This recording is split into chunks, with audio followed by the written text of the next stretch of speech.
asifiwe. Bwana Yesu asifiwe sana.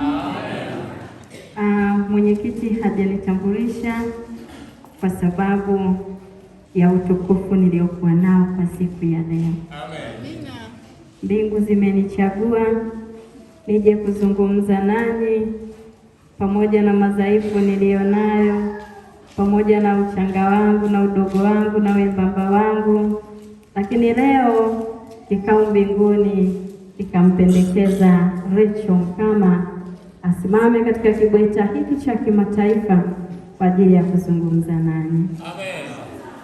Wewe unayesikia usingizi, basi omba kimya kimya usingizi utoke ili usikose ujumbe huu. Asubuhi nilipomwona pasta pale nikasema hala, sasa leo ule ujumbe sitaupeleka tena. Lakini pasta naye ameheshimu mbingu, amekaa kimya kweli. Ni saa 7:12 niliposimama hapa, lakini kwa sasa ni saa 7:13. Muda wangu ulikuwa nitumie dakika 20, lakini nitatumia 15 kwa uaminifu, alafu 5 nitazilipiza tarehe 11 mwezi wa 12 tayari, kama Mwenyezi Mungu atapenda, nikiwa hai na karuhusu, kwa sababu kikao tena kimekaa na kunipanga tena hiyo Sabato nisimame hapa. Ninaitwa Rachel Mkama, ni mama wa watoto 3, nilieolewa. Mume wangu anaumwa kifua, amesema tumuombe. Amen. Wageni mungemjua, lakini mtakapokuwa mnapita huko mjini, mtakapokutana na mwanaume mwenye sura kama hii ya kwangu, lakini hiyo sura ni ya kiume, atakuwa ni huyo. Amen. Bwana wabariki sana. Twende katika maandiko matakatifu. Nilitamani sana mkuu wa uwakili unisomee maandiko haya kutoka Yeremia 30 mstari ule wa 19. Yeremia 30 mstari wa 19. Unasema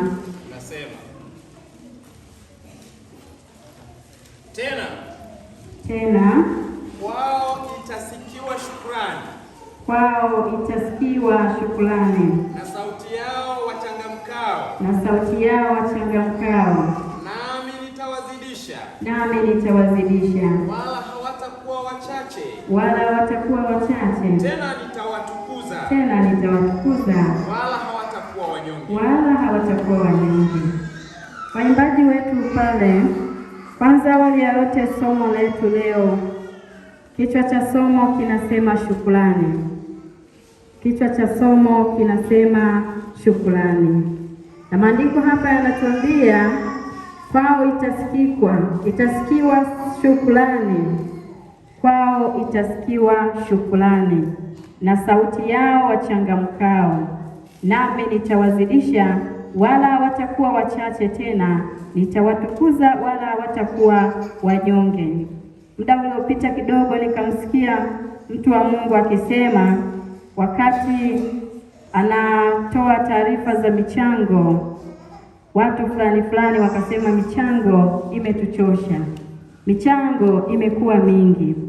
Lakini maandiko yanatuambia sisi hatutakuwa wanyonge na Mungu atatutukuza.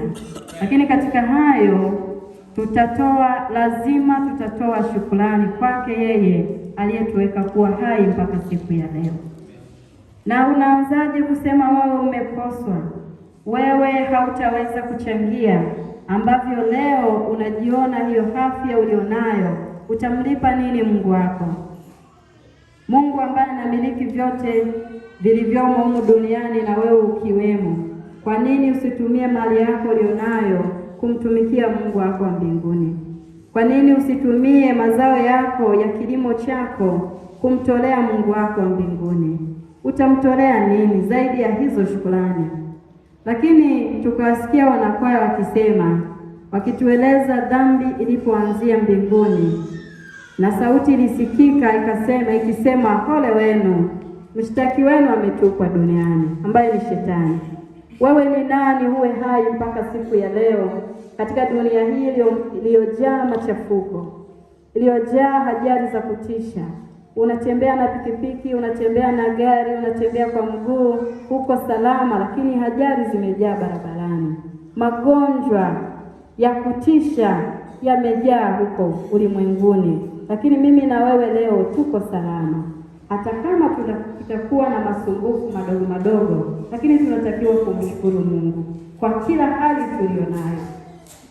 Kama somo letu linavyosema kwamba shukrani, kumshukuru Mungu. Lazima tutashukuru kwa hali yoyote vile. Kama Wakristo, kama wasafiri wa kwenda mbinguni, tuna kila sababu ya kumshukuru Mungu kwa mali zetu tulizonazo, kwa vipaji vyetu tulizonavyo, kwa uwezo wetu tulionao. Na hata kama si uwezo wa kipesa, tuna uwezo, tumejaliwa kufuga, tuna mifugo. Tumieni mifugo yako kumshukuru Mungu wako. Tuna vipaji tumepewa, tumieni waandishi wako kumshukuru Mungu wako. Tumieni udaktari wako kumshukuru Mungu wako. Hata pale utakapotibu mgonjwa kwa kumwombea, atakapopona utamshukuru Mungu wa mbinguni. Nani atapewa shukrani? Ninakumbuka kisa kimoja katika siku zile 10 za maombi. Yule mwanamke aliyekuwa katika kipindi kile, wale ambao tulikuwepo tulipata huo ushuhuda.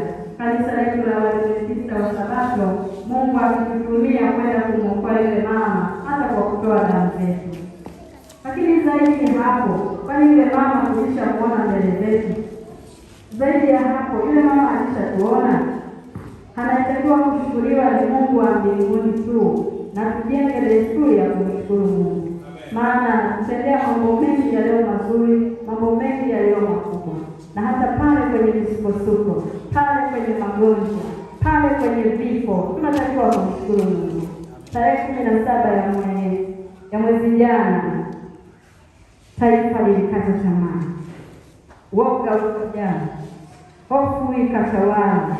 Hata mimi mwenyewe kila asubuhi nilipoambiwa ingia mtaani kawahoji wananchi wanasemaje juu ya kifo cha rais wao, nilikuwa naogopa kutembea kwa mguu katika ule mji wa kwenda.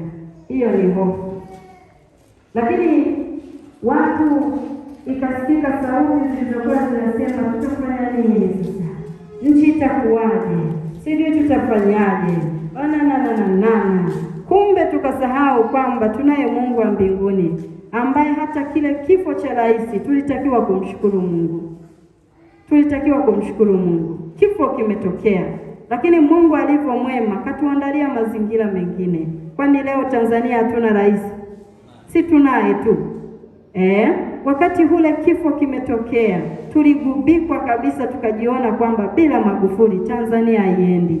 Tukasahau kwamba alikuwepo makamu wa rais, tukasahau kwamba alikuwepo spika wa bunge, tukasahau kwamba alikuwepo jaji mkuu wa nchi, ambao hao watatu, rais anapotoka, anapofariki, au watatu wanaweza au ndio wenye mamlaka ya kushika nchi. Kama yupo makamu wa rais, yupo jaji mkuu. Kama yupo jaji mkuu, yupo spika wa bunge. Lakini tukakata tamaa. Lakini leo tunamshuhudia Mungu wetu na tuna kila sababu ya kumshukuru Mungu kwamba leo tuko na kiongozi na maisha yanaendelea. Mtu wa Mungu amelala, maisha yanaendelea. Kwa nini ukufuru kwa shida yako ulionayo? Kwa nini ukufuru kwa ugonjwa wako ulionao? Kwa nini ukufuru kwa kupoteza mtoto, mme, mke? Kwa nini ukufuru ambavyo bado uko na afya? Unatakiwa kumshukuru Mungu. Tunashuhudia katika maandiko kisa cha Laeli. Alialia sana juu ya watoto wake, hata hakutaka kufarijiwa, aliomboleza mno. Lakini Mungu anamwambia acha kulia, nitakurudishia watoto wako. Acha kulia na umaskini. Unasema mimi siwezi kuchangia shule, hali ngumu ambavyo tukitoka hapa utaenda kupata chakula cha mchana. Hapo tunakosa fadhila, tunakosa kumshukuru Mungu. Nilikuwa naliandika neno hili la shukrani kwa kulidadavua sana, japo muda hautatosha. Lakini shukrani kwa neno lingine tunaweza tukasema asante. Ubarikiwe. Fadhila, kuwa na fadhila. Hebu tathmini wewe kama mzazi, unapompatia mtoto wako kitu akachukua na akaondoka bila hata kusema asante, unajisikiaje katika moyo wako? Lakini endapo utakuwa na watoto watatu, mmoja wapo akawa anasema asante, ni kwa namna gani utamjaza vitu vingi kuliko wale wawili? Ndivyo ilivyo hata leo kwetu sisi kwa Mungu wetu, kwamba amekuwa akitubariki vitu vingi sana, lakini tumekosa muda wa kumshukuru. Tumekosa muda wa kutenga kwa ajili ya kumrudishia Mungu shukrani, na hata kuomba, kufunga na kuomba kwa ajili ya kushukuru. Imetushinda watu wa Mungu. Tunatakiwa kumshukuru Mungu kwa hali zetu tulizo nazo, kwa maisha yetu tulionayo. Sasa hivi kuna watu kwa sasa wako vilabuni wanapigana chupa za bia na rubisi na nguli. Wameanguka barabarani huko wamelewa. Wengine wako si kwenye baa, wengine wako wapi wanatanga na maisha. Lakini mimi na wewe tumetulia katika hekalu la Bwana. Kwani sisi ni wakina nani? Ukijiona hivyo, piga magoti, mshukuru Mungu. Ukijiona hivyo, tumia nguvu zako kumshukuru Mungu, kumtumikia Mungu. Tumia ulicho nacho. Hata tu kipaji ulichopewa cha kushawishi, shawishi watu wafanye kazi ya Mungu. Bila kujali, mimi mtoto wangu aliugua, mimi sijui, mimi nina watoto tu, mwanamke aliniachia watoto, mimi siwezi, mimi. Sababu nyingi sana. Sababu nyingi sana. Mwanamke amekuacha lakini umebaki na uhai, kwa nini usiende kumtumikia Mungu? Kwa nini usilime kile kilimo chako unachokilima, ukatoa 23,000 zikaenda kufanya kazi pale Alpha Secondary School? Unalia, mimi mwanaume ananitesa, lakini wakati huo una uhai mzima. Wakati huo unaenda shambani unalima, unaenda ofisini, unasaini maposho na mamishara ya kutosha. Mtumikieni Mungu, mshukuru Mungu ambaye leo mimi na wewe ametupa rehema ya kuendelea kuishi. Bwana Yesu asifiwe sana. Fungu letu la maandiko matakatifu limetoka Wakolosai 3. Limetoka Wakolosai 3 mstari ule wa 17.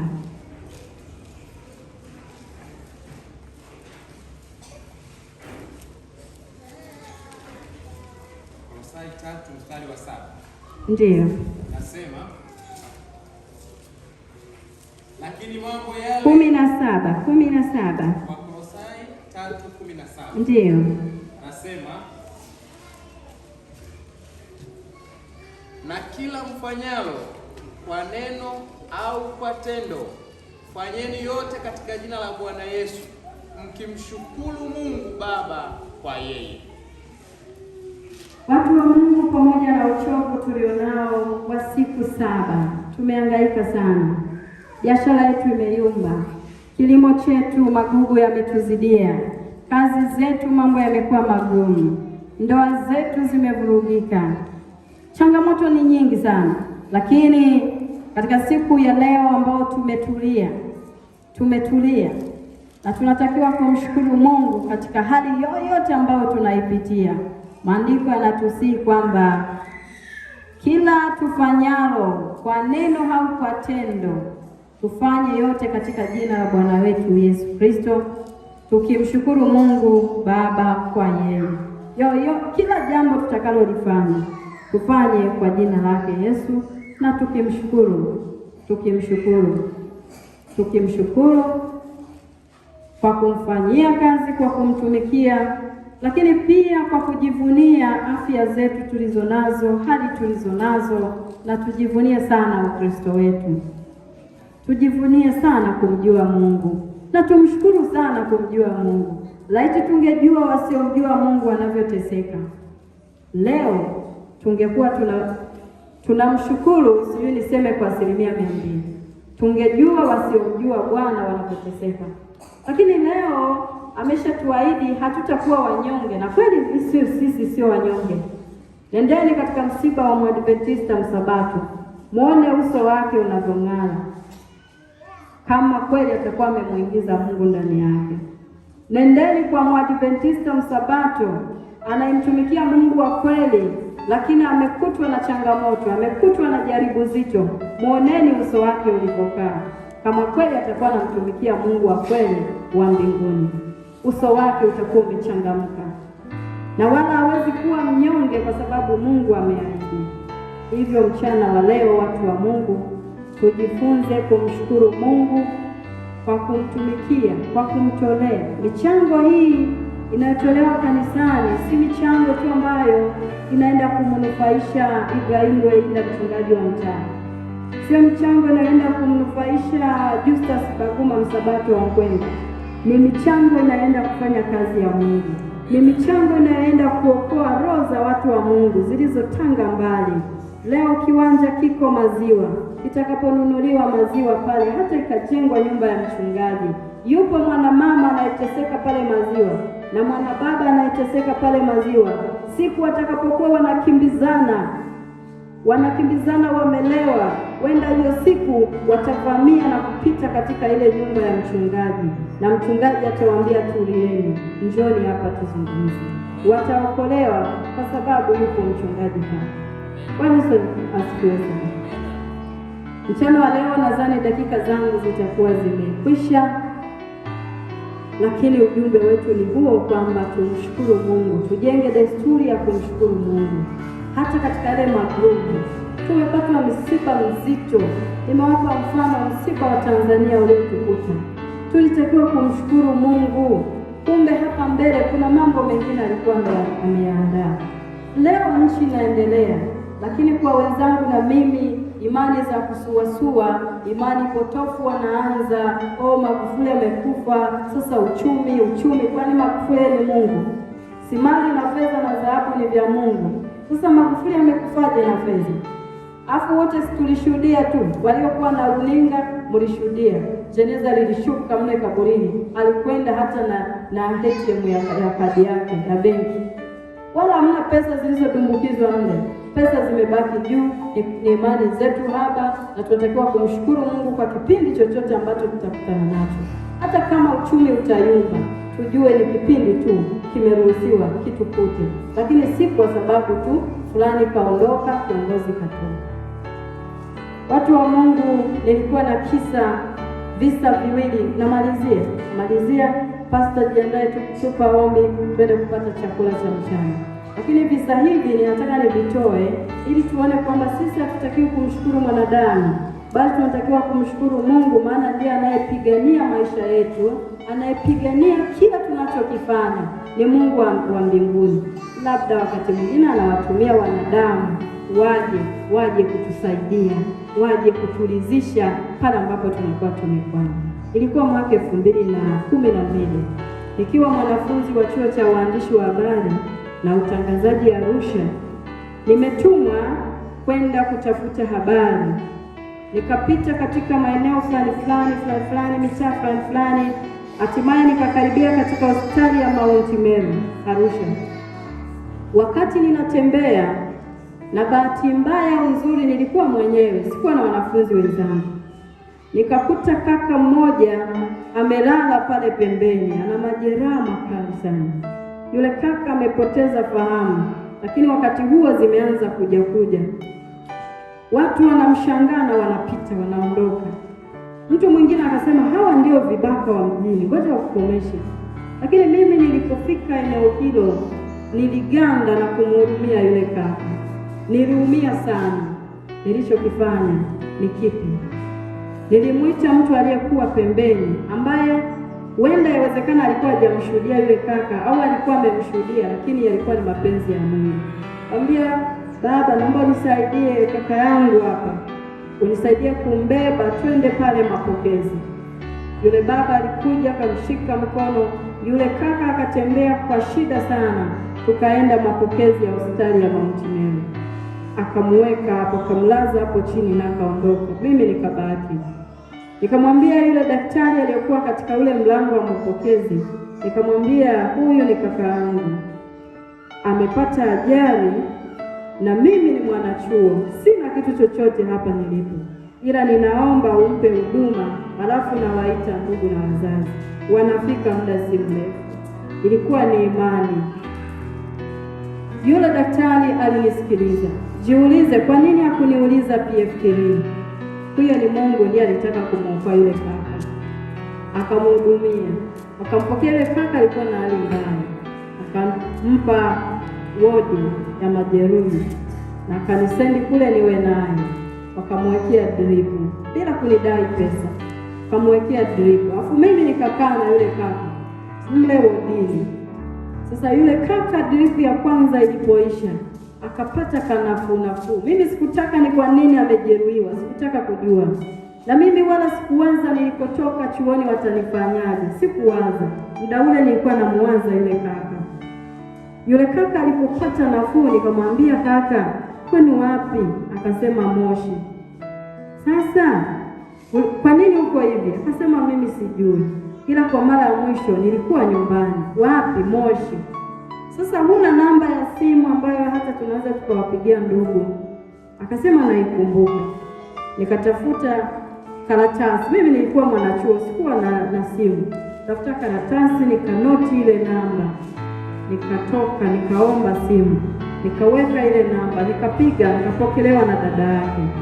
Nikajitambulisha na kumsema yule mgonjwa. Akasema amepotea. Nikamwambia yuko, nimemkuta sehemu fulani, kwa sasa amelazwa Mount Meru, na mimi ni mwanachuo, ninahitaji kurudi chuoni, naomba mje mchukue mgonjwa wenu. Alifurahi sana na kunishukuru akiwa kule. Asema sasa hivi nakuja. Kutoka Moshi kufika pale ilichukua muda, lakini niliendelea kuwa na uvumilivu. Sikuwa hata na uwezo wa kumnunulia maji, yawezekana na mimi nilikuwa na njaa. Yule mama akaja, alipofika akamkuta ni ndugu yake amepotea kutoka Moshi. Kumbe alivamiwa na kutekwa, amejeruhiwa na kutupwa pale Arusha. Yule mama alipofika nikamkabidhi mtu wake, nikamwambia sasa yote atakayoendelea utajua. Kuna kitu nilichokifanya huko kwa madaktari. Akasema asante. Nikaondoka. Leo ni mwaka 2021. Hajawahi kuniona, ila na imani yule kaka alipona. Lakini hajawahi kuniona. Ndugu zake hawajawahi kuniona, na mimi sijawahi kuwaona. Sasa ni nani anatakiwa kushukuriwa? Mungu wa mbinguni ndiye tunatakiwa kumshukuru. Hata kama umemkimbiza mwanao kituo cha afya Mkwenda, ukakutana na mama pale daktari akakimbia akahangaika, akakuhangaikia mtoto wako akatibiwa na akapona, mshukuru daktari, lakini usisahau kupiga magoti mbele za Mungu ukamshukuru Mungu wa mbinguni.